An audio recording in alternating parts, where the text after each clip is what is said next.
唔該晒咁多位粵朋友㗎。咁喺呢個時候咧，我不如請埋財叔出嚟影大合照啦，好唔好啊？有冇睇今日有個報道咧，就話因為 TVB 咧啲花旦啊、小生咧走得就走喎，咁咧就話四大高層咧就召見咗你兩個，四大高層係啦，即係阿李寶安啊、內玲啊嗰啲就召見咗一批藝人，咁你兩個都係名單之內，就話逼你哋簽長約，如果唔係就即刻掟入雪櫃，有冇啲咁嘅事？有冇啊？我份約好長喎，本身已經好長喎，仲點樣續啊？再續可能要攞埋退休金㗎咯喎。咁嚴重？係啊。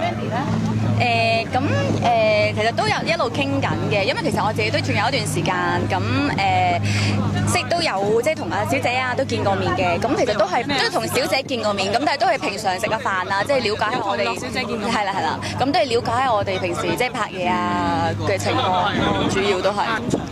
如果10年幾嗰啲其實簽長約我覺得每個演員都想㗎啦。其實我都想 TVB 再幫我續多10年，因為我而家新人嚟㗎嘛，咁啊簽長啲，再簽咗10年嘅，咁唔使諗咁多嘢啊嘛。